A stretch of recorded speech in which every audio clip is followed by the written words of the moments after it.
Kia ora, Olivia here, how are you? I just wanted to welcome you here to have a chat about mindfulness. So this week we've been focusing on our mental and emotional well-being, which is got to really be at the forefront of your own health and wellness journey, because if you cannot think and be mentally and emotionally settled up here, in your heart centre and in your gut, then you cannot perform your daily activities with grace and ease, and that might include looking after small people. So we all know how taxing that can be. So things that you may want to consider for your mindfulness is just putting them into your daily routine. So I know for me that I have to exercise, whether it's yoga, whether it's a walk, whether it's a run, whether it's just go out into the forest with the kids, whatever it is, there needs to be some element of fresh air and exercise. So I did combine that fresh air there with the exercise. But also the concept of mindfulness is behind being 100% present in the moment.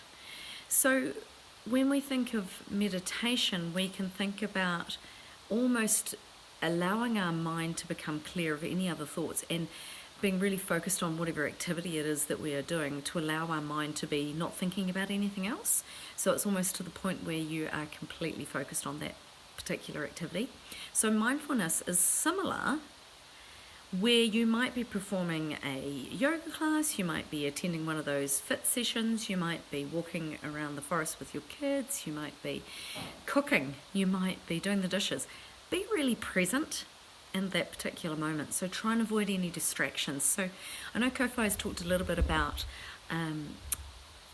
one of the things that you can do to help, encourage a good restful night's sleep and reduce any anxiety and focus on your mindfulness is to leave your phones in the living room or away from the bedroom space, so that you're not constantly scrolling, you're not, looking into other people's worlds, which can, or it's like looking through magazines. The magazines are designed to make you feel less good about yourself. So Facebook is a similar thing. There's lots of pages like that. We've got a really beautiful support group here, and it's wonderful because we can pep people up and we can encourage. But there's a lot of groups out there, and there's a lot of people that are just posting for either self-gratification or because they're insecure and anxious. So what we need to do when we're leaving our phones behind is that we are saying to ourselves, I respect you, I respect my mind, and I respect my body, to be present in this moment, to read a book, to take the time out to quieten down and to be 100% focused on whatever it is I'm doing. So going back to the things that really work for me are exercise, and I'm sure now that you've started this wellness journey, you've started to realize how important your exercise routine becomes. So with that, you then want to include your consumption of water. Now, that's one of my goals I'm working on at the moment. I don't drink nowhere near enough water. I have a lot of hot teas, but I don't, and they're herbal teas, but I don't drink enough water. So I'm really trying to increase my water intake. And then, of course, it's funny too, on the flip side, you end up in the bathroom the whole time. So there's got to be a little bit of give and take and figuring out what's right for you. But if I've been for a run for 45 minutes or an hour in the morning, I've got to come home and I've got to replenish my body with some fresh water to help flush out any of those toxins that are stored in my body through food or, environmental toxins, exhaust fumes from the car. There could be people smoking at the bars or whatever toxins you're holding on to in your body. We need to flush that out with water. So drink lots of water, exercise, and vitamin D by getting outside. There's been studies out there to show that we're not getting enough natural light, and by natural light I mean not necessarily sitting the way I am now in front of a window, actually getting outside, getting that vitamin D onto our skin. That helps build your immunity. And then a lot of people really like, and I have done before, and I'm not currently doing it at the minute, but I do like it, gratitude journals. So it might just be that you're writing one thing down a day. Often people suggest aiming for 3 things. What are you most grateful for about your day? And when I started this, I did a lot of repetition. I'm grateful for my children. I'm grateful for the for my husband, I'm grateful for the food that is on our table, all the common things you run through. But then when you get into a routine of it, you start to delve quite deep and figure out, well, actually, I'm grateful for having the roof over my head that I was fortunate enough to be able to take the time out of my life to build. And you can really delve into why you are grateful. And then, of course, that in turn switches your mindset to being in a more positive mind frame. So gratitude journals are wonderful, especially if you are feeling a little bit on the down. And I noticed Kofi made comment about ditching the scales. Don't do it to yourself. Don't jump on those scales every day. I went through a pattern of doing that, and it can be crippling, because when we exercise, and we haven't been exercising before, when we do, we actually increase our body weight because we're increasing our muscle mass. Now, muscle mass weighs more than fat. So, again, if you've heard this before, don't beat yourself up. If day by day you're weighing yourself and you get yourself on the scales and you're heavier, there's all sorts of contributions to your weight.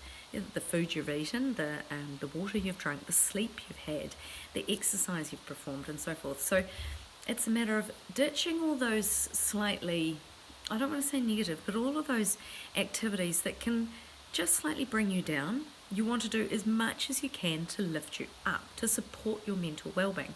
So coming back to mindfulness, it entails encapsulating all of those things that we've just talked about and bringing them all together so that you can be 100% focused on that task at hand. As I say, whether it's doing the dishes, cooking dinner, doing your fit workouts, whatever it is you're doing, you are present.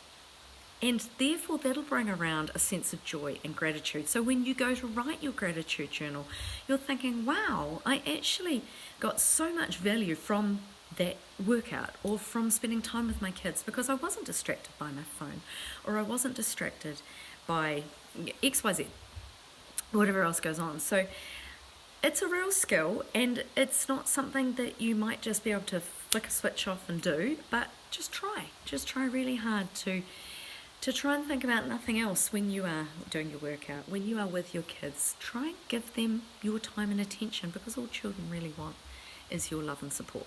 They don't need for the latest toys, they don't need for more clothing. As long as they've got something to wear and your love and support, they will be well looked after.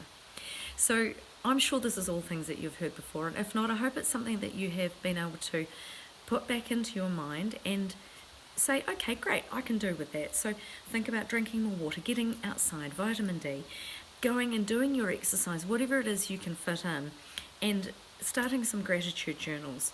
Even if it's just saying out loud one thing to the family that you are grateful for that day.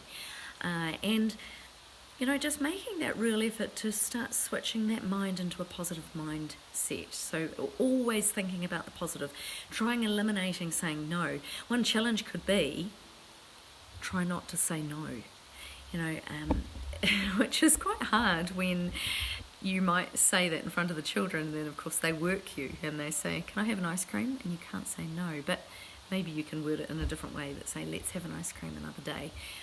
So avoiding the negative connotations and trying to be as openly bright and as bountiful as you can be at that particular moment, being as mindful as you can.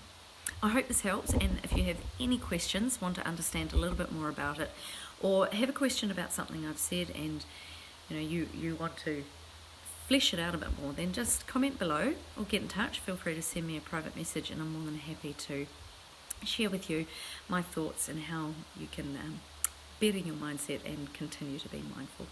Have a beautiful day, everyone. Next time. See you.